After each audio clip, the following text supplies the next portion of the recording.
That's if they're ready. Yeah, well, we gotta introduce ourselves. All right. All right, guys, we're gonna go ahead and get started. As more people come in, I have the ability to mute them, so we'll do that. We're just gonna introduce ourselves and then we'll turn it over to Chris and Desmond, so we can begin the session. Okay, so my name's Tony Hurd, and I'm Michaela Williams. we're Blacktooearth, and we want to connect volunteers to Black-owned farms, and get people to connect with the Black community and Black businesses, and yeah. So thank you for being here, and we love having you here. So yeah, thanks for joining us. Like I said, I'm going to mute everybody as they come in so that we can hear all of Chris and Desmond's presentation. And if anybody has questions, we're going to have a 10-minute session at the end where everyone can ask questions. So please send all your questions in the chat. You should see a chat box like on the side, or you can just create chats with people. Please send it to myself, Michaela Williams, the host. And you can make it the questions available for everybody to see. So please send us the questions in the chat, and then we'll ask all of them at the end for Chris and Desmond. So with that, I'll turn it over to Chris and Desmond. I'll mute myself.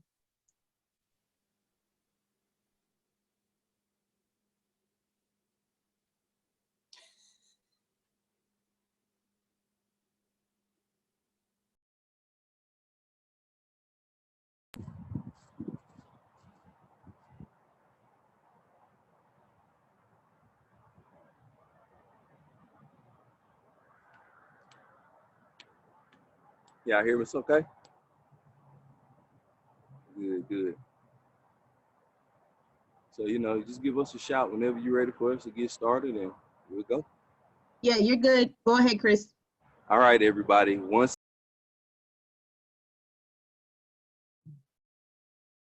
right here in Atlanta, Georgia. I'm one of the co-owners of the farm. My name is Chris Lemons. Thank you all for joining us this afternoon. The social distancing circle. I'm Desmond, the other co-owner of Gratitude, and we're just happy to have y'all out here. Hope everybody's being safe. So what we're gonna do today is, number one, we're gonna show you all how to do what's called an African keyhole compost garden. This is something that is native to Africa. It's a great means of vertically integrating your garden, so you can set it up to not only compost, but you can harvest, and you can also propagate seedlings and different cuttings from the farm. So we're gonna go ahead and show you all how to get started. But first, we wanted to show you all the materials that you'll need in order to do the project. So depending on the size that you're gonna do, we're gonna do ours in about 4 feet diameter today. So what we have is 20 cinder blocks, and that costs us maybe about $35 at the Home Depot. The next thing that you're gonna need is just some compost or some really good soil. When we get done at the end of the presentation, we'll give you all a couple of places that should be good places to get it from. The next thing that you're gonna need, you're gonna need a piece of mesh wire gate. And so we have this cut to about 6 feet. You see it's a little windy out here today, but once we get the soil around it, it'll be stable in place. But you wanna cut it to about 6 feet long, and then you wanna try to wrap it as best you can in a cylinder. This is the part that's really important, because this is actually the part that you'll be composting in. And so you already see that Desmond and I have the ground and everything already cleared out, so that we'll be ready to get ready to plant and cultivate.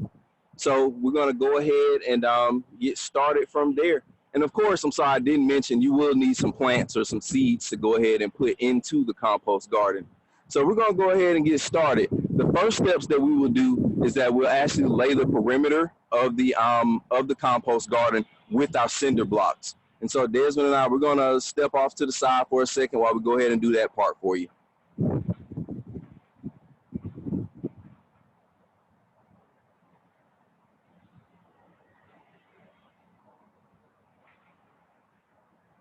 So if anybody has any questions as we go along, type them to Michaela.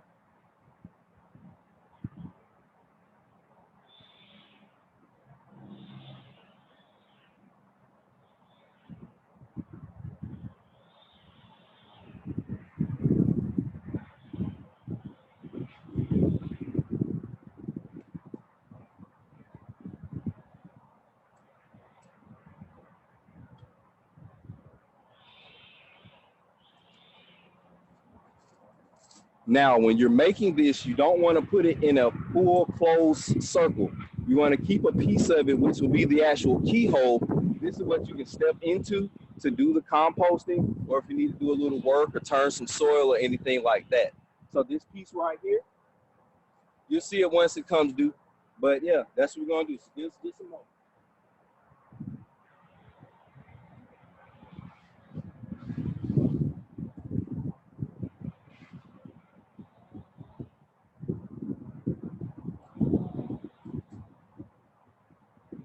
Just when you're laying these cinder blocks out, you want to make sure that the corners are touching so it can keep the form of the compost garden.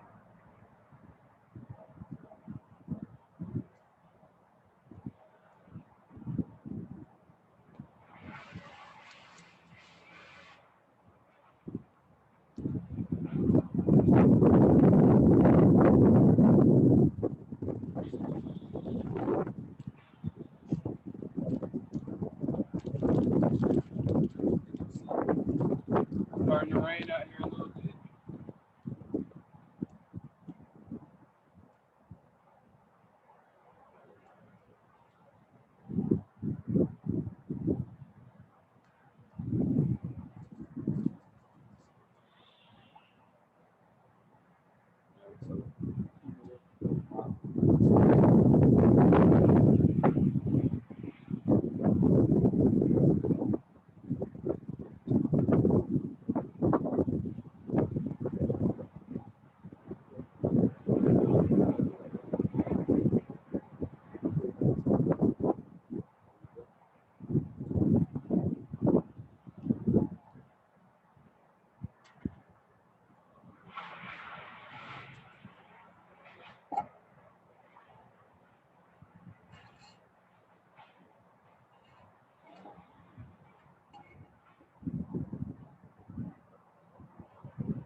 All right, y'all. So we got the main piece of it down. As you can see, we've already built our cylinder. If you wanted to make it a little bit wider or larger, you know, that's completely up to you. And so now we're going to just do the next piece of it, which is we're going to pull a little bit of the weeds out just to make sure that it's clean. But then we're going to go ahead and start to backfill it. And what I mean by backfill, that means that we're just going to put the soil inside of our space.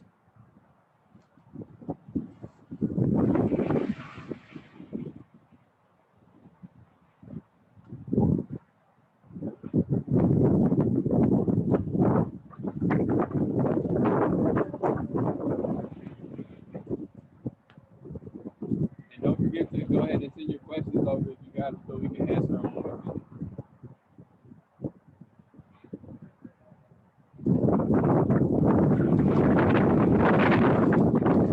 And as you guys see, it's starting to rain a little bit. It's a little windy, so if the camera shakes, we apologize. But just to tell you a little bit about the farm and where we are, we're actually on the west side of the city of Atlanta. We are actually not very far from the Blue Flame. So if you were to come out of there, you know, we'd be right down the street. So we are a true urban farm. Our farm actually abuts I-285, and we sit up against I-20. So hopefully when we get off of social distancing, you guys can come out to see us. We've had the space for about 2 years now. We're going into our third full growing season. So we're really excited about that. And as you can see, Desmond is, you know, working on getting the weeding and everything done out of there. So I'm gonna help him out for just a second. Hit it with the shovel.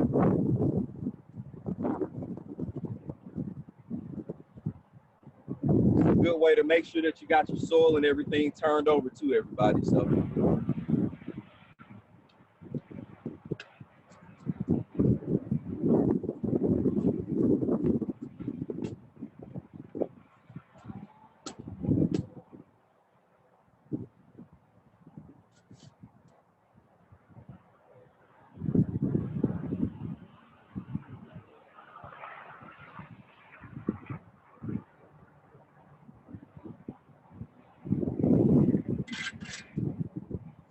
This is a really an easy way and affordable way to do a home garden, and it's also a great way to do everything in one space clean.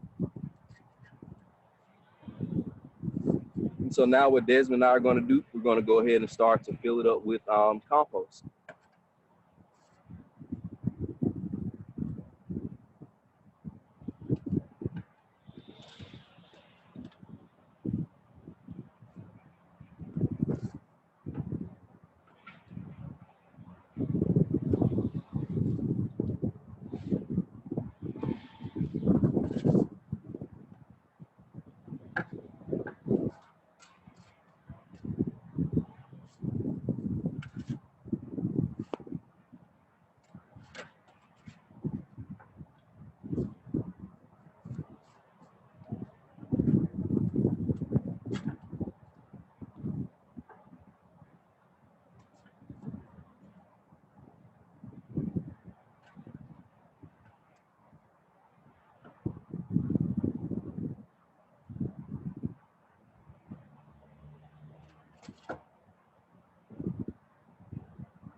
Chris does this. Like we said, we've been here for about a little more than 2 years.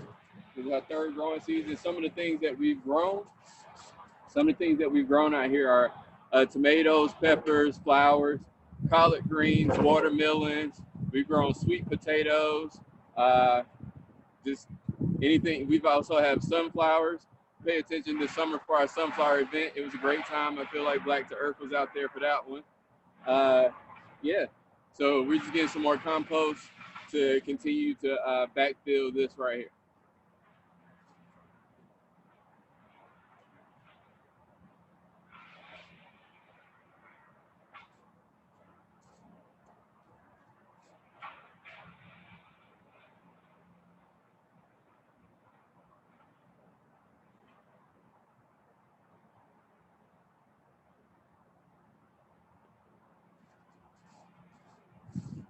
While Chris is over there, did anyone have any questions?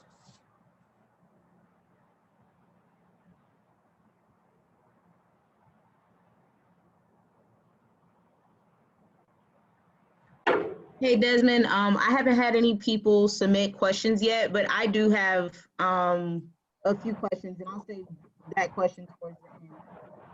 But yeah, I haven't had too many people submit questions just yet. No worries. Go ahead and ask yours. My question was like I'm sorry, hold on, wait. Yeah, the person who just asked the question has a similar question as mine. As far as the soil that you use, can it be any soil, or is it like specifically compost? What would you guys suggest for that?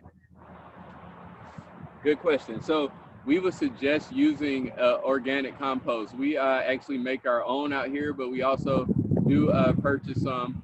We have some compost humus soil that we use right now that we actually sourced from a company with a big yellow bag. It's called S3.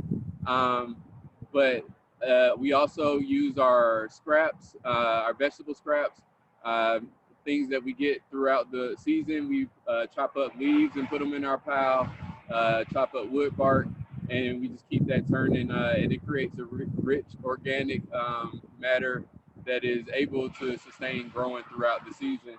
And that's part of the reason. This is our third compost garden. So in here, after we backfill it with some good rich soil, what you'll see us do is fill it here with the compost and the organic matter, the bark and things like that. And it feeds directly into what is going to grow here to be the soil. And you can plant directly into it. And I also have taken soil out of this and used it as compost throughout my garden.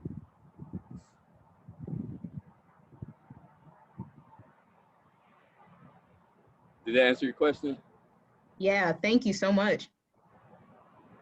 Let's see, I got another one. Can you build, and that's also similar to the other question I had. Can you build one of these on an apartment balcony? Or what advice would you give to people who are in smaller spaces, confined spaces, when it comes to like building a compost? Yeah. Okay, so yes, you can build this on a surface or an area such as a balcony. With that, what you would want to do though is put maybe a tarp down at the bottom of it, and just put your soil on top of it. And you could build it at a smaller size, of course. So build it to scale for your space, and that way you can use it. I actually live downtown, and I grow things on my balcony in containers. We grow flowers, we grow vegetables, we grow herbs. And I compost in a 5-gallon bucket. All I do is just take the vegetable scraps and stuff out of the kitchen, my coffee grinds, things of that nature, put it in the bucket, keep it covered, and stir it up every once in a while. And it should heat up and turn to some good compost.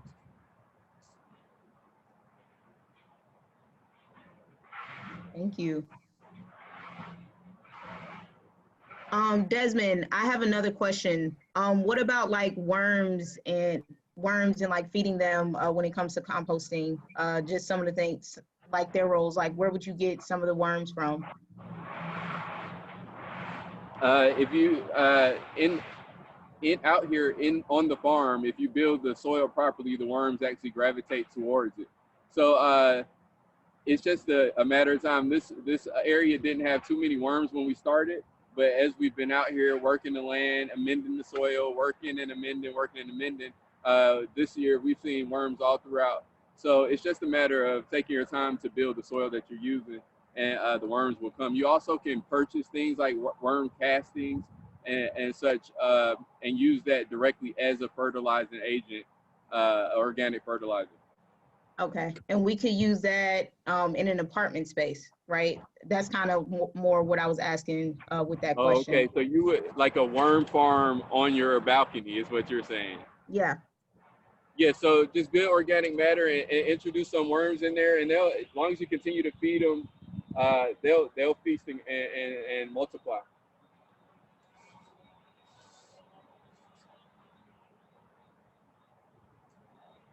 All right, y'all. So what we're doing now is just continuing to backfill it with a little bit more composting. So go ahead and get that wrapped up in just a second.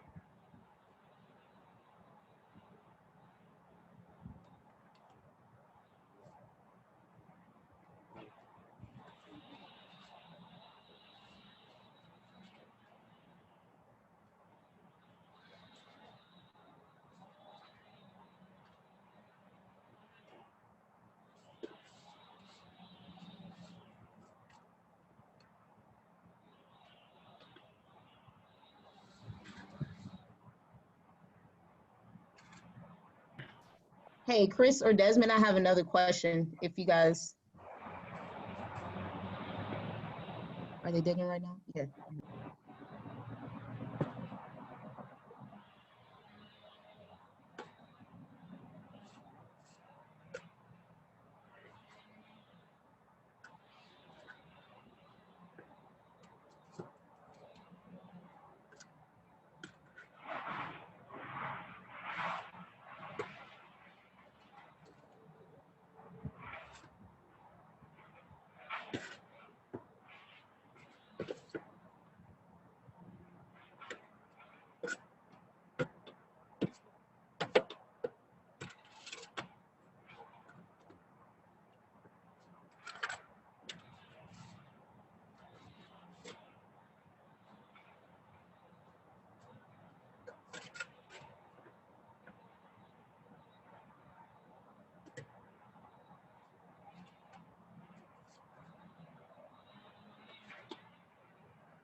All right.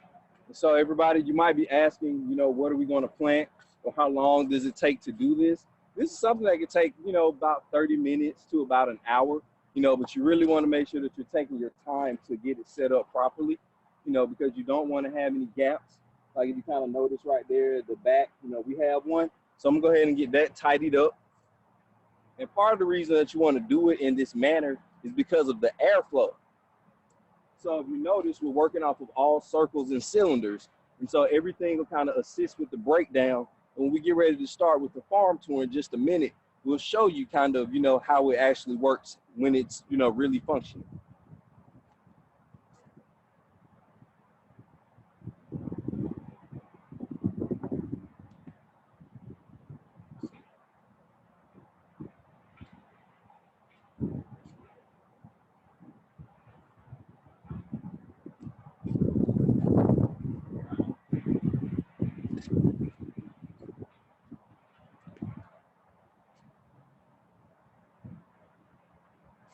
So how we're doing, go ahead and start to plant like on the side, just to show you.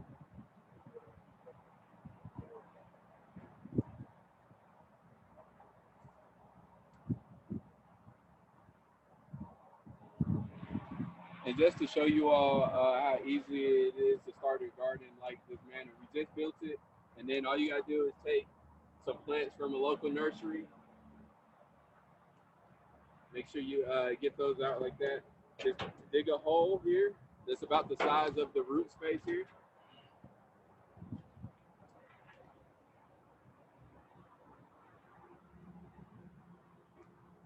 And then just squeeze that out of there. And you just want to loosen up a little bit around the bottom of the roots just to give them opportunity to reach down. And you drop that right into this compost. Then you cover that.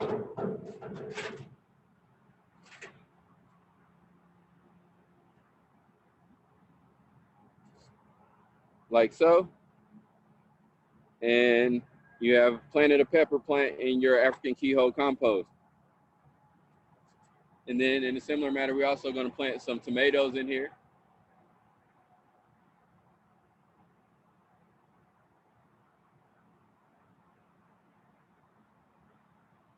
You want to give that space from the pepper.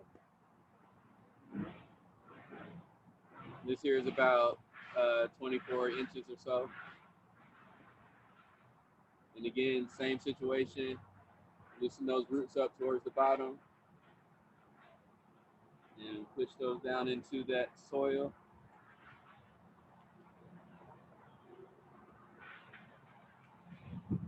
And cover it like so and backfill it up towards the bottom leaf on the stem. Then you would want to water it down, but we're getting some rain right now, so I think we're good to go on that. That's right, y'all. So the weather is picking up just a little bit. So just to give you a little bit more about the keyhole compost piece, this is the part where, again, you're going to put your vegetable scraps, leaf cuttings, leaves, you know, twigs, things like that that you may want to add into it. And again, you can fill this all the way to the top. And because of the airflow and the water process, this is actually going to allow it to break down into the soil and naturally feed it. And so I don't know if you guys can kind of see out a little bit, but the weather's picking up. So we're going to hustle up and go ahead and get started with the farm tour.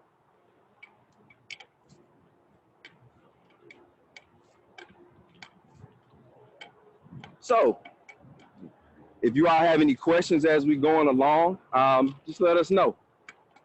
And so what you're seeing here are some recently tilled fields. We have a little bit of cover crop that's still growing in there. This right here is what's called red clover. Red clover is a good diuretic, you know, for all my naturalists that may want to use it in teas. But it's also a great cover crop that affixes nitrogen back into the soil, which is one of the primary pieces that the soil needs in order to grow like it's supposed to. Right here, we have some tomatoes that we put down.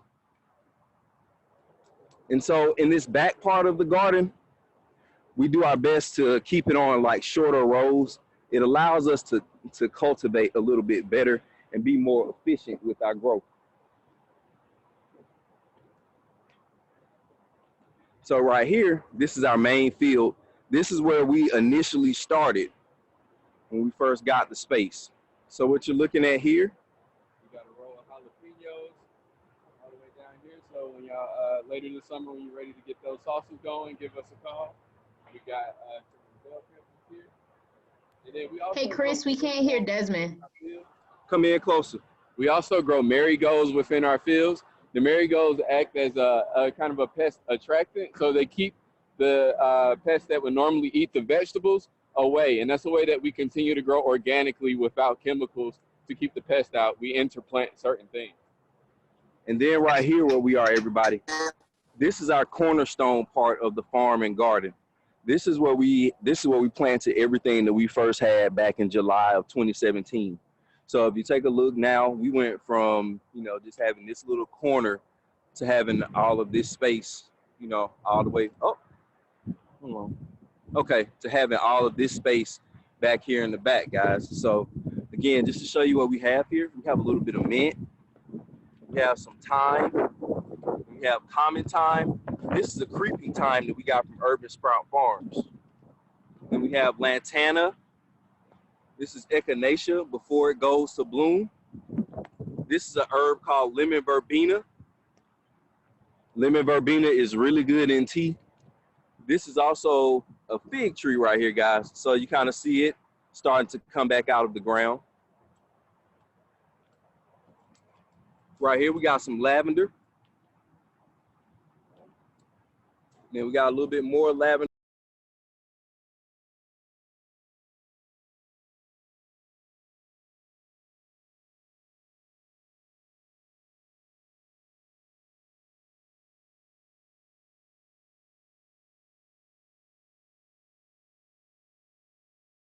Yo, y'all been muted.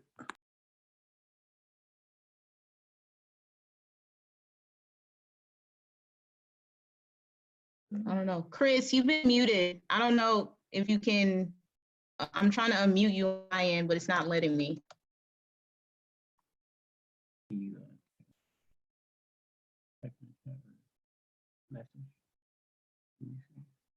How's that? All right, we can hear you now. Sorry about that, everybody. The camera's getting a little wet. So what we have here, just some pollinators. You guys might see us post this a lot. This is a flower called dianthus, commonly known as a pink. It smells really great. And this is the one everybody's been asking us about. This is elderberry, everybody. So as you can see, we got it growing out of a pot right now, but it's naturalized to the space, and it's a plant that's native to the Americas, and it grows really well here in Georgia. So we're gonna take you around. As you can see, some of the lettuce, then some sunflowers. You know, we're looking forward to, again, doing sunflower selfies when we get out of quarantine. This is our pink shed that you may see us post a lot. This is actually the color pink we chose is because of my grandmama, my great grandmother, Arizona. That was the color of her house growing up. She lived down in Stockbridge. Shout out to 30281. So here, these are some calendula flowers that we recently planted. We got these from Soul Spirit Farmers. Shout out to Holmes and Queen Nicole. All right. And so we're gonna mosey around here just a little bit. These are bachelor buttons, everybody. If you want to plant flowers that are not only pretty but edible, these are a great recommendation. And they come in a lot of different colors too. These are some watermelons that we have planted down. Taking a look here, lucky you guys, you get to see the first coreopsis bloom of the season. Coreopsis is a native plant to Georgia and the South. It's called tick seed commonly, and it's a really good pollinator. Now, these are what the calendulas look like in bloom.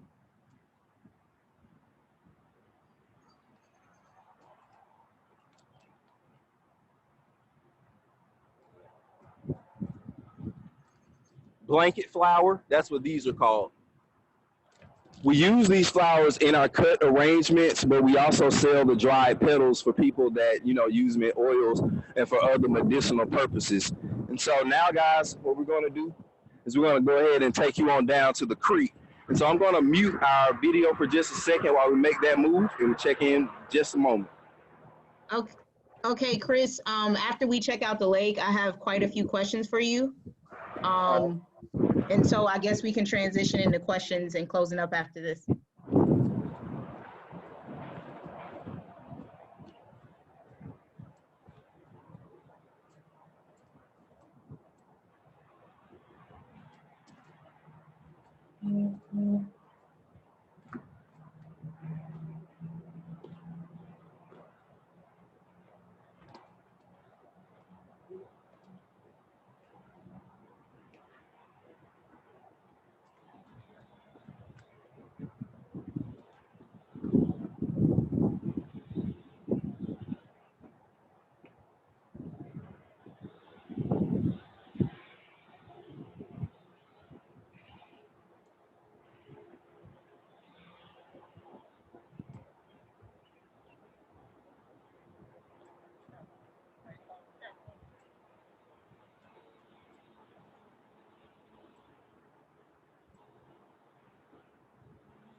All right, so we got about 5 minutes left. We are right here at Sandy Creek. Sandy Creek is one of the most beautiful parts of the west side of Atlanta, in our opinion. It's actually one of the last tributaries coming out of the city of Atlanta to the Chattahoochee River. And so now, thank you again for joining us. And we're gonna go ahead and take the questions. All right, Chris, so I got a few for you. I'll start with this one from Jasmine Tiller. And actually, some of these questions are similar, so I'm going to kind of infuse them together. The first question she asked, and she was talking about using the worms and having a worm farm on your balcony. Once the soil is ready, okay, it says, do you transfer the worms into your flower pot, or do you take the soil once it's ready? And then, I'm sorry, go ahead. I was just gonna say, typically you would want to just go ahead and take the castings themselves and just add them in. Now, depending on the size of your pot, that's the reason why I'm giving the caveat, is because you don't want to put those worms in a confined space. More than likely they're gonna die. But if you have something that's like maybe a 50-gallon pot, you can put the worms in there. I would not say put all of the worms in there though. Okay. And second part to that question is there a such thing as using too much compost with the soil? Yes, you actually do want to make sure that you kind of work with what you have naturally. So compost is mostly used as an amendment, but sometimes in rough situations, it's something that you just have to put in there, you know, as is. Okay, thank you. Next question is, with the key compost that you have, are the deer an issue with the compost being so open? I have a lot of deer in my backyard and they are getting into everything. So for us, we were fortunate enough to actually have a deer fence that was planted on the site. Excuse me, not planted, but installed on the site. But they do still sneak in from time to time, and we find footprints all over the place, but it's a lot fewer than we first got out here for sure. That's right. And if you have somebody that, now I think the person they said they had like deer, I would typically recommend like getting a little bit of like a piece of chain link fence or like 6 feet chicken wire and just putting it around your garden, depending on how big that is, as something that's a deterrent. The other thing that you can do is get what's called deer netting. They sell it in most of your big box stores. It's about 20 bucks a roll. And like you can actually if you have raised beds, you can build like an archway and then like put it over it, and that'll kind of help keep the deer and everything out too. Cool. These two questions are about the setup of the key compost. Should you put this, so when you're placing the bricks, the cement bricks, are you placing them super tight so there's no airflow? Or is there a little bit of space? There's a little bit of space that we allow in between it for it to push in. That again helps with the breakdown of the soil, which is what you want to make it really arable, which is really means, you know, good to grow in. But the airflow is most important in the wire part in the center. That's why that's made out of the chicken wire fencing, because you want the air to flow through so it can help the biodegrading of it. Okay. The next question was, are the center blocks better than wood to create the boundary? Are the center blocks better than wood to create the boundary? So in traditional methodology of doing a keyhole, you can do it with wood. So if you have like logs that are cut down to size in the exact same way that we put it in a circle, you can arrange those logs to do it. Or I've even seen people that have done this with mulch, you know, like actually lifting the mulch up into a circular pattern and then backfilling it that way. So you do have a few options. You know, if cost or anything like that is an issue, you can do it in different ways. Okay. I have somebody else. They said, I have a bunch of dried candela. Am I saying that right? That flower? Yeah, Say it again. That flower that you showed us, the yellow one. I don't want to butcher it. Okay, it's calendula, like calendar. Calendula. Yeah. Yeah, so they have a bunch of dried calendula flowers. What are some good uses for them? So some of the uses are, number one, it is something that people use as a skin treatment. So some people make a poultice, other people make teas out of it because you can drink it. And then you can also like distill it and like make it into an oil. Some people I've heard are using it mixed in with like different herbs to smoke to like get people off of cigarettes and things like that. So those are some of the uses for calendula. Cool. The next question is, can you use the elderberries you buy from the health food stores as seeds to plant? As seeds, if they're organic, I would say yes. Typically, if they're organic, they're not going to be treated with anything that would stop it from germinating.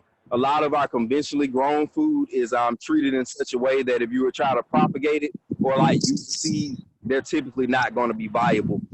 But I would say on that one. The next question is, when can we come taste your fig trees? Like, when can we come get the figs off your fig trees? So the figs typically will be ready like later in the summertime.